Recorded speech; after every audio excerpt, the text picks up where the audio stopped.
Hi everyone, this is Miss Tom with another Math Minute. We left off on Math Minute number 81, so that's where we're going to continue. Remember, Math Minute journals are just a way to practice your procedural skills so that you can understand more difficult math concepts. Alright, so at this point, I'd like you guys to get to number Math Minute 81, pause the video, and when you're done, unpause and we'll see how many correct answers you were able to answer. Welcome back, everybody. All right, so we're going to go ahead and go over AC, which is 11, and BC is 4. How do you find AB? Well, anytime you have these types of problems, I highly recommend drawing it out. AC is going to be equal to 11, and it said that BC is equal to 4. So you've got to figure out some number plus 4 is 11. What's that some number? Well, I can figure that out by going 11 minus 4, which is 7. Alright, so if you've got 7 as AB's answer, give yourself a star. Let's continue. So this is a combining like terms problem. So we have a bunch of B's and a regular 5. It's important to notice that when you're adding, you have to combine things that are the same. So we've got 4B plus 3B, that's going to be 7B, plus minus a 5B, which will equal to 2B. And since we have a 5, we're going to say plus 5. Alright, if you got that answer, once again, give yourself a star. Let's go over number 3 now. Number 3 says 5 times 3G. Remember that 3G is being multiplied by the 5, or it's saying 5 groups of that 3G. And 5 groups of that 3G is going to be 15G. Number 4 is going to be 3 times 2 times 5a. Remember, with these types of problems, they're multiplying, so you're going to multiply 3 times 2, which is going to be 6. And remember that 6 times 5a just means 6 groups of 5a. And 6 groups of 5a is just going to be 30a. Alright, once again, give yourself a star if you got that right. The next question is writing an equation from a statement.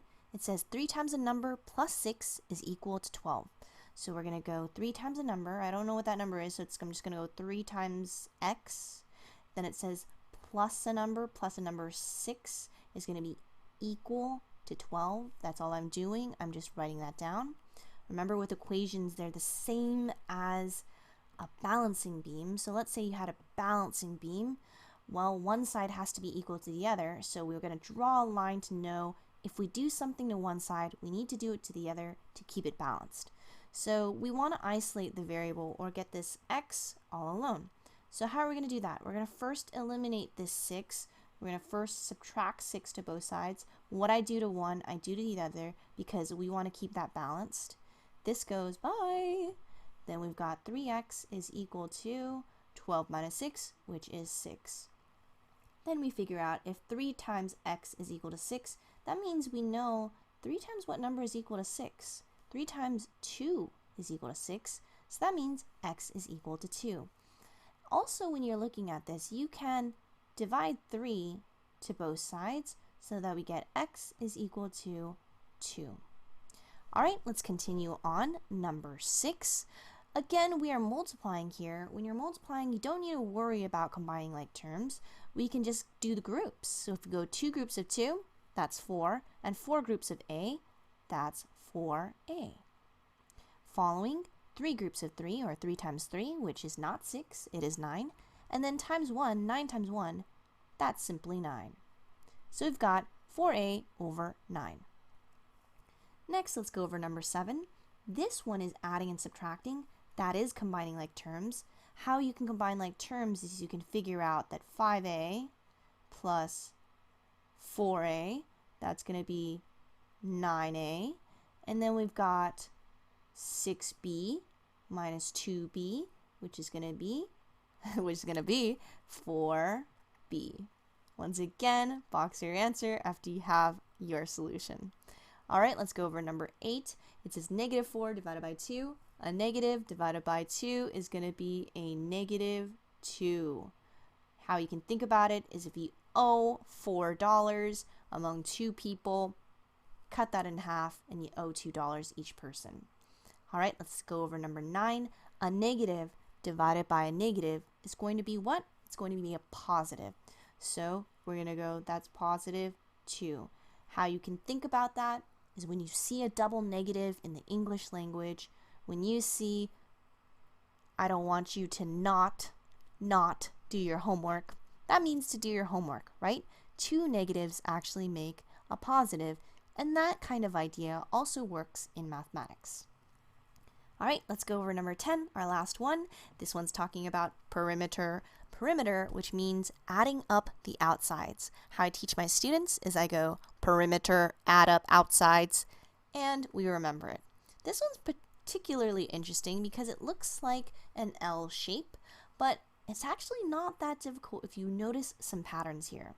So what I think I want you guys to realize is that if this side is 50, we actually really don't need to know what this side is, because this side and this side right here are actually also equal to 50 together. So we really just have 50 and 50 for the green sides. Now if you really want to be particular, you can know that this side is 35, but also it's the same with the other width.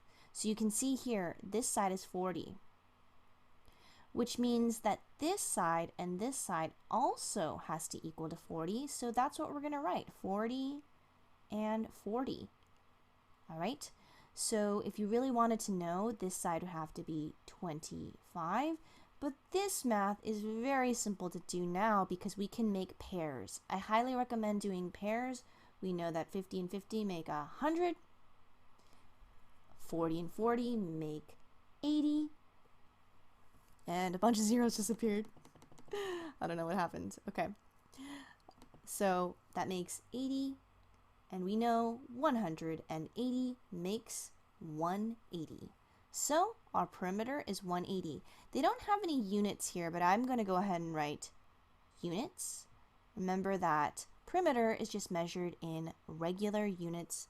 Area is squared units, and volume is cubed units. All right, how'd you guys do? Hopefully you did well. Whatever your score was, remember, math is a process and you will slowly get better and better as we do more practice. All right, see you guys next time for the next Math Minute.